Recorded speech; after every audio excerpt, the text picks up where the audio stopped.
April 19, 1989, a date the United States Navy would like to erase from history. On that day, during a training exercise in the Caribbean, just 260 nautical miles from Puerto Rico, the battleship USS Iowa was about to become the scene of one of the worst American naval disasters of the post-war era. But what would truly shock the world would not only be the tragedy itself, but the Navy's desperate attempt to hide the truth and blame an innocent man. The USS Iowa was a living legend of World War II, a steel colossus that had been recommissioned in the 1980s as part of the Navy's ambitious strategy to create a fleet of 600 ships to confront the Soviet Union. With its three 16-inch gun turrets, each capable of firing projectiles weighing nearly 1,400 kilograms over 30 kilometers away, the Iowa represented American military might. However, behind this facade of strength, the ship hid serious problems. Inadequate training, neglected safety procedures, and decades-old ammunition created a powder keg waiting to explode. That morning, the Iowa was sailing at 15 knots, preparing for live fire exercises near VX Island. At 10 to 10 in the morning, while the crew of turret number 2 was loading the center gun, something went terribly wrong. A series of 3 devastating explosions rocked the ship.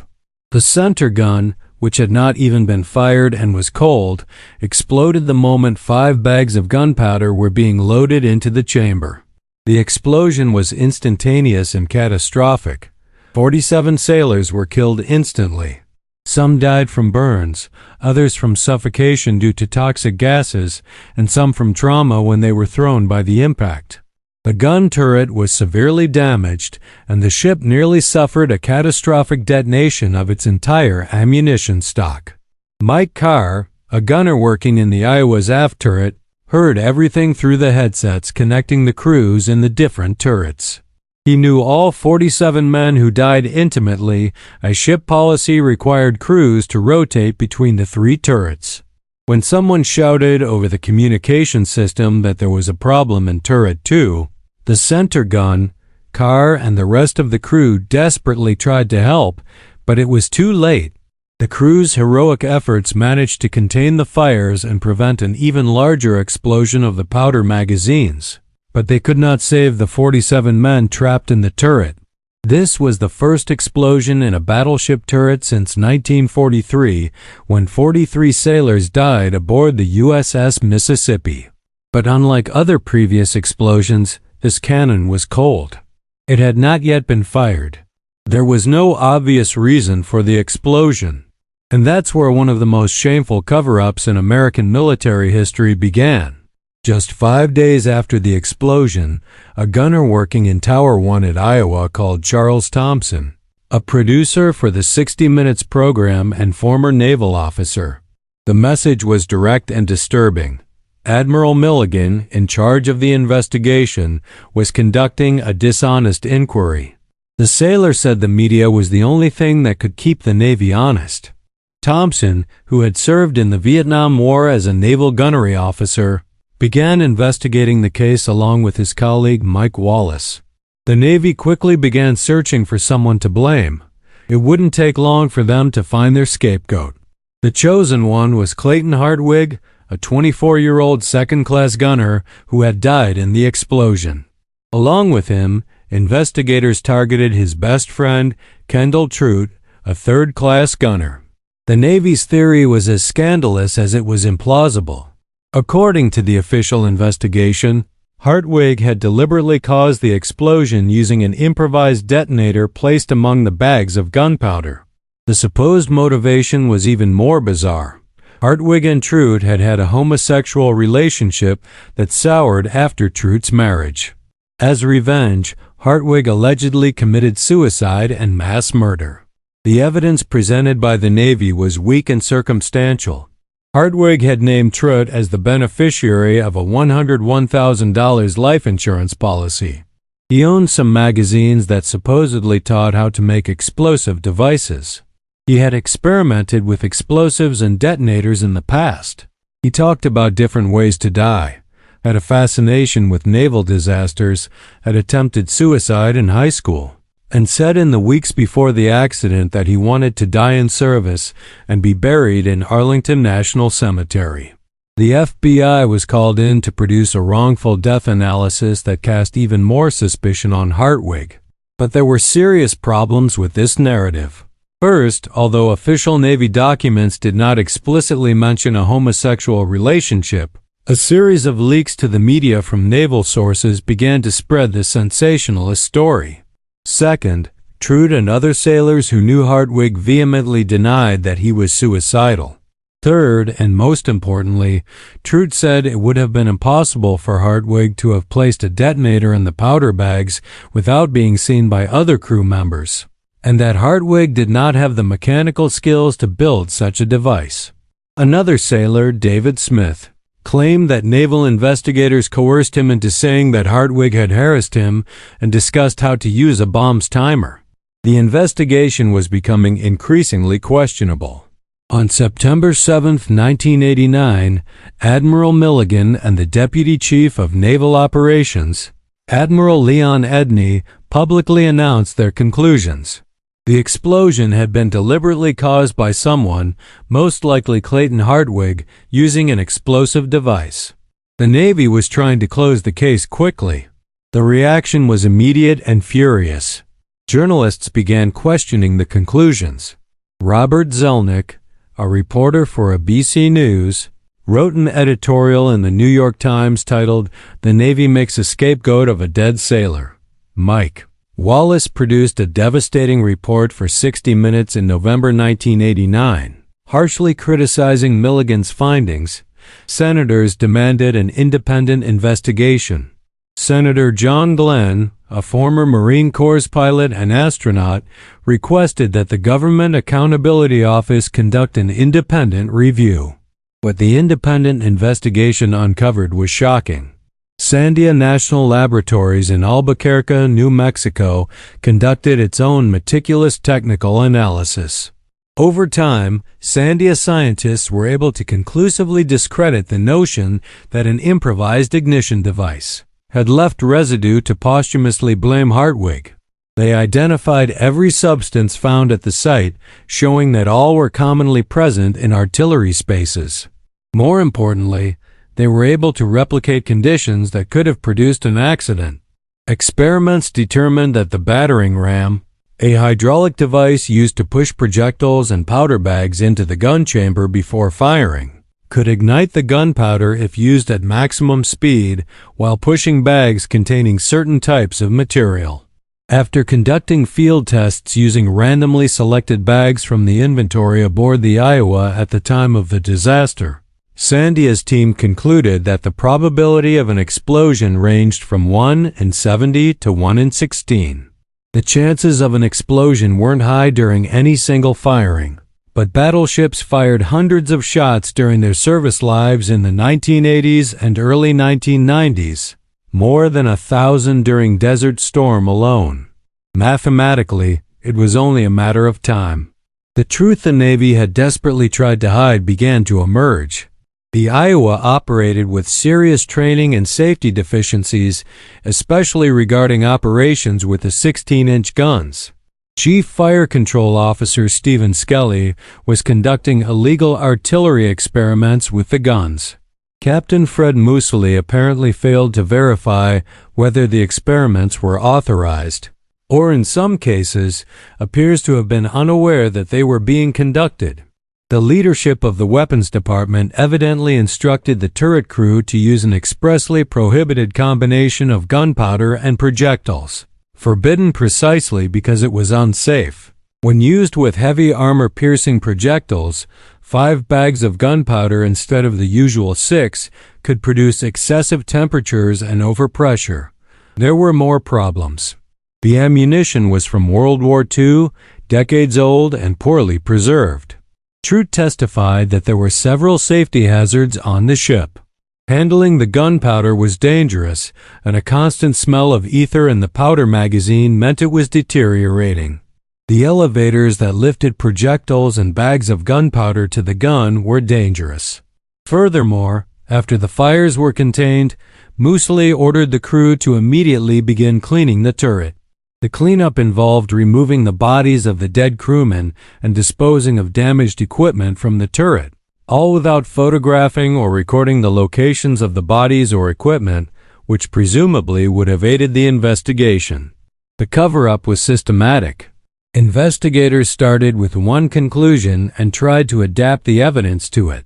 The Navy hoped the media would accept the theory that Hartwig was responsible for the explosion so they wouldn't have to answer questions about the underlying causes of the disaster. As a former spokesman for the Naval Security Center explained, the dynamic was classic in relation to a catastrophe and the career protection mentality that followed. What became obvious over time was that this was another classic instance of mismanagement of initial information and the creation of causal factors. That proved inaccurate and somewhat sensationalist regarding the alleged homosexual love triangle. When all was said and done, it looked like a cover-up. In March of 1990, the House Armed Services Committee issued a report entitled Tragedy of the USS Iowa, an investigative failure which was predictably highly critical of the Navy. 2 years after the initial explosion, the Navy was forced to admit that it had no clear and convincing evidence linking Hartwig to the explosion and apologized to the surviving members of his family. The family subsequently initiated a $12 million defamation lawsuit against the United States Navy. Captain Mussoli, in his later retirement speech, would harshly criticize the investigation as having been a rush to judge and blame an individual, thus absolving the Navy of responsibility for the numerous personnel and material deficiencies that plagued his ship. Charles Thompson, the journalist who had received the initial call, spent years investigating and in 1999 published a book entitled A Glimpse of Hell: The Explosion on the USS Iowa and Its Cover-Up. The book was extremely critical of most of the Navy personnel involved in the investigation, concluding that the Navy had orchestrated a cover-up to conceal the true cause of the explosion. Thompson later alleged that the Navy attempted to suppress sales by banning the book from Navy convenience stores on naval bases worldwide. A previously scheduled invitation for him to speak at the National Museum of the Navy was canceled. His book was banned from being sold in the museum's bookstore, and Navy convenience stores on bases around the world were prohibited from selling his book. In 2001, 5 Navy servicemen mentioned in Thompson's book sued Thompson, the book's publisher and one of Thompson's sources for defamation, false light of privacy, and conspiracy. The lawsuit was settled out of court in 2007 on undisclosed terms.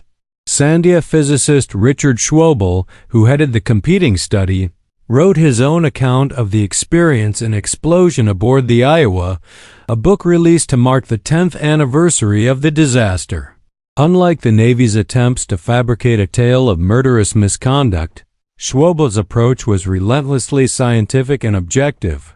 Sandia Laboratories proved there was a non-trivial chance that an accident had occurred, while Navy leadership denied this possibility, insisting that an impossible set of circumstances comprised the true story.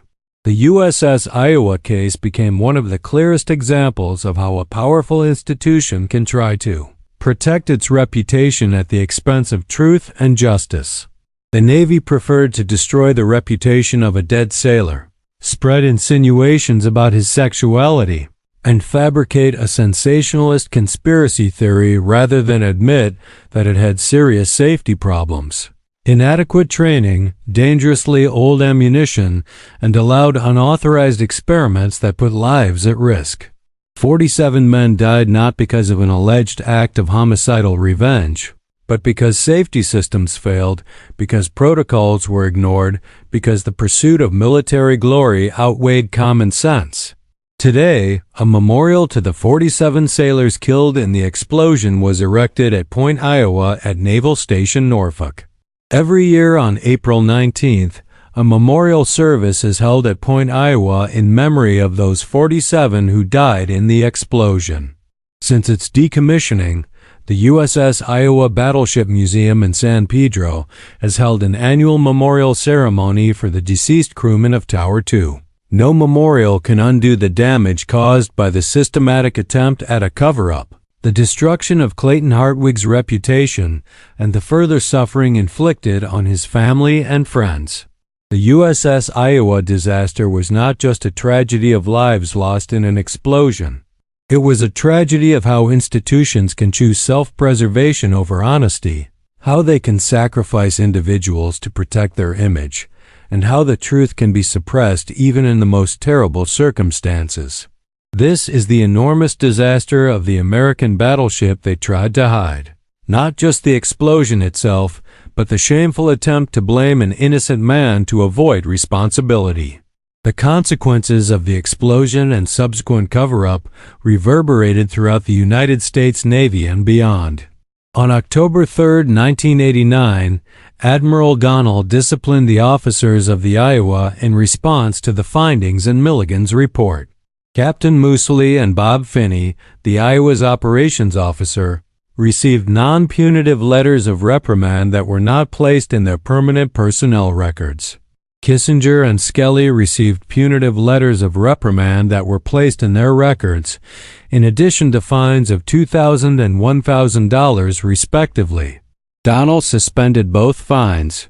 Soon afterward, the Navy issued a statement explaining that the safety violations and training deficiencies found aboard the Iowa during the investigation were unrelated to the explosion.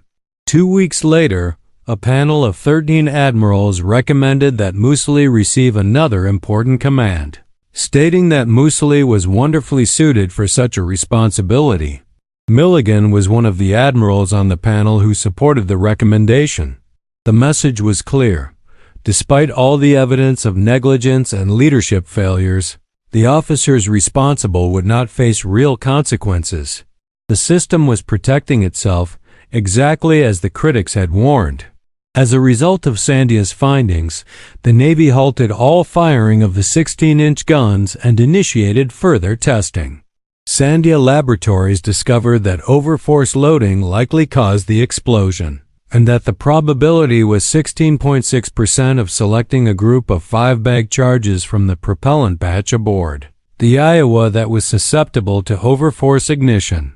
The report stated that, in Sandia's opinion, the explosion occurred immediately upon overforce. Without the delay theorized by the Navy, Sandia theorized that overforce may have occurred due to inadequate training of some members of the center gun crew, a poorly conceived, instructed, and executed firing plan that contributed to the confusion and possibly a ram failure.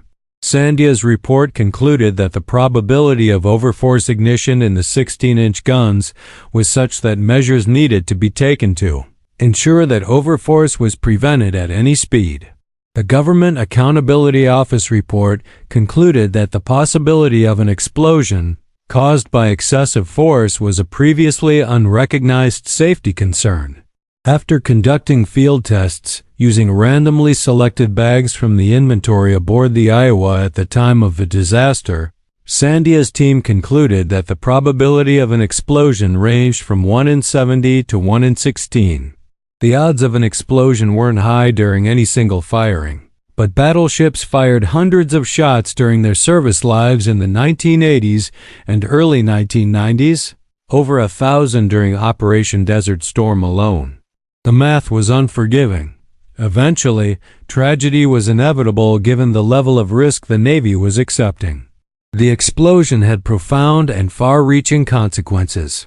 Property damage was estimated at $13 million, but the human cost was incalculable.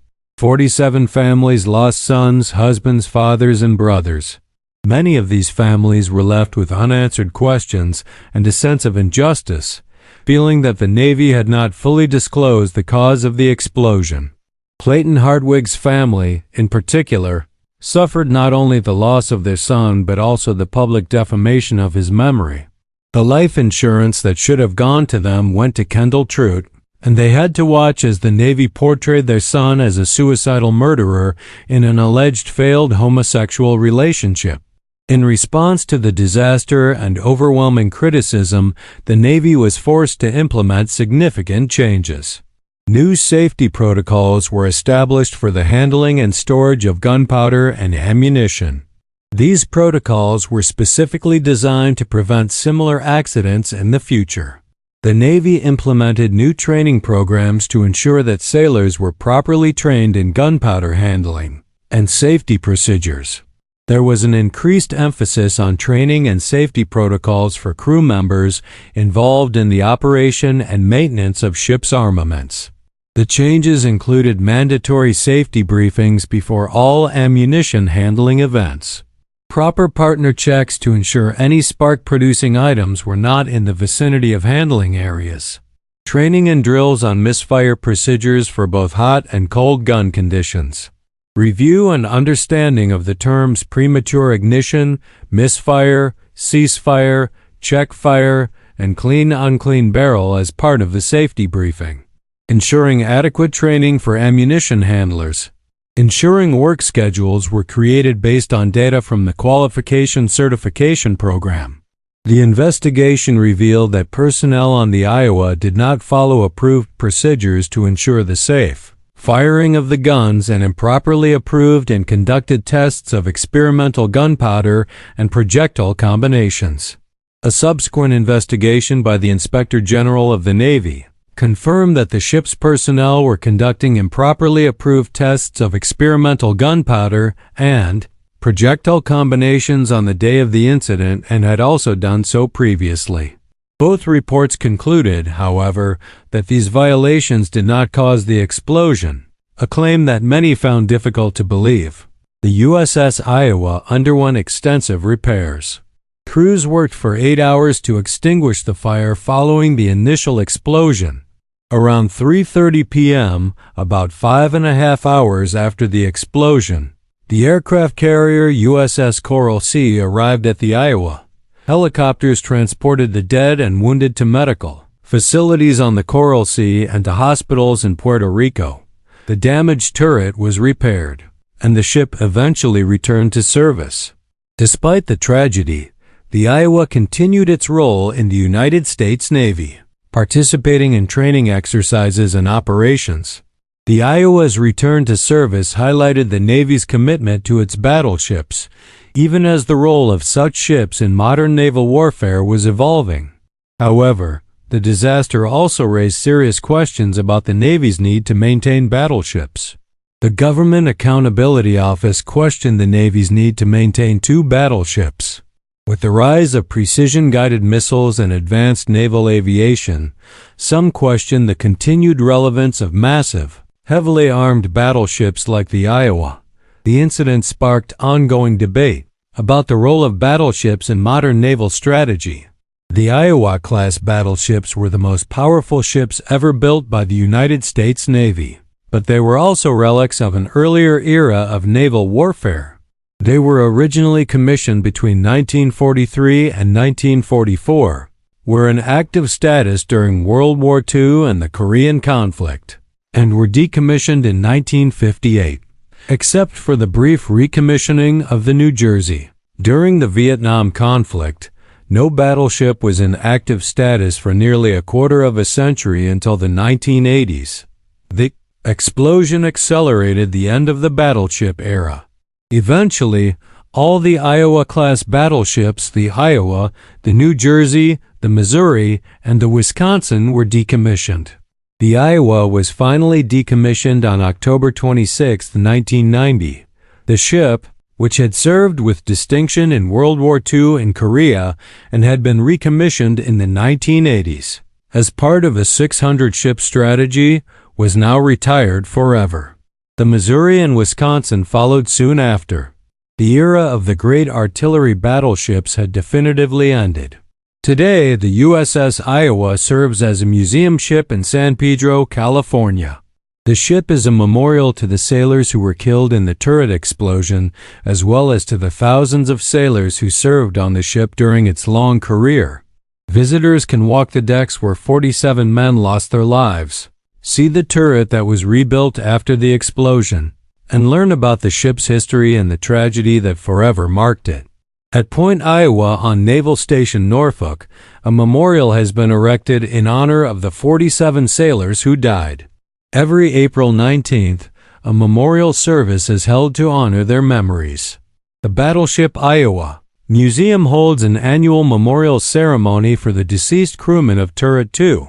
The legacy of the USS Iowa explosion goes far beyond changes in safety and procedures. It has become a case study in how not to conduct an investigation, in the dangers of prioritizing public relations over the truth, and in how powerful institutions can try to protect themselves at the expense of vulnerable individuals. The case is frequently cited in discussions about military transparency, institutional accountability, and the dangers of a culture of cover-up. Writer Alan Diehl, a former Navy security manager, described the USS Iowa incident in his 2003 book, *Silent Writers, Exposing Military Accidents and Their Cover-Ups*, placing it in a line of similar cases where institutional self-preservation trumped honesty. For many survivors and family members of victims, the wounds never fully healed. Kendall Trout, who was made a suspect simply because he was the beneficiary of his friend's life insurance, had to live with the insinuations and accusations. He was never read his rights, nor did he realize he was a suspect during the initial interrogation.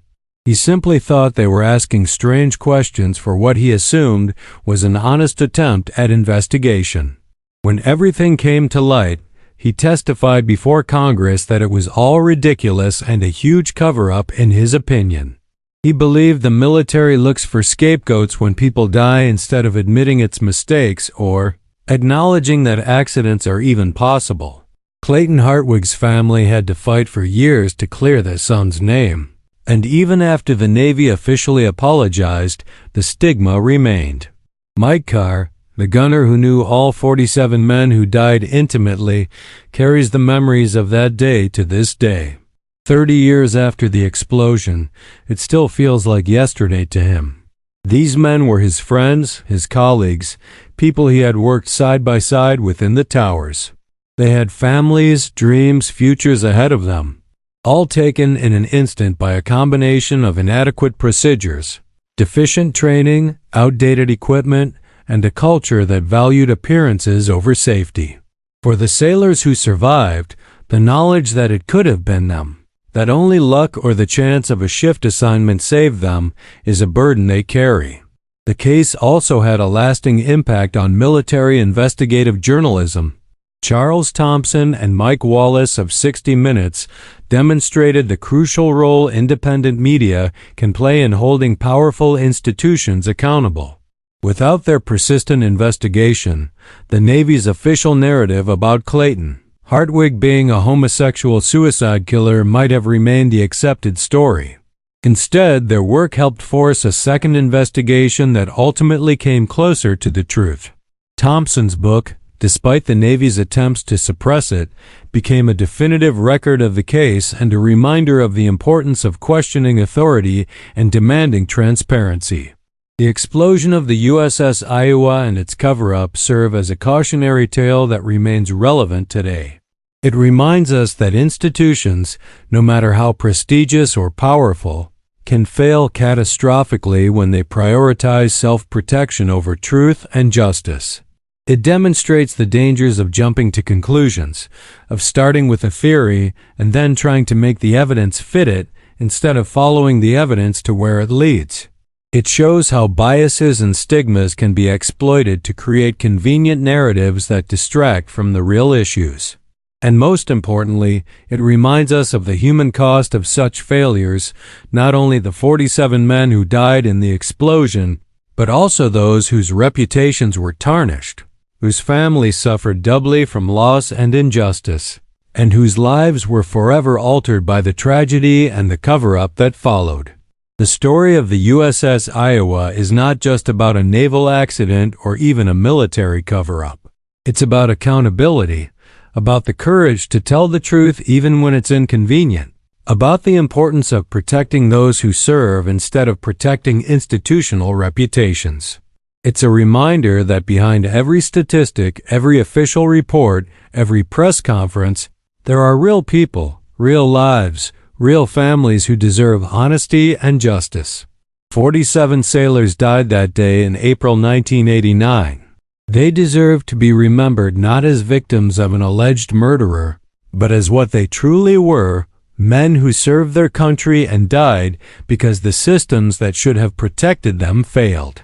That is the truth the Navy tried to hide, and that is the truth we must remember.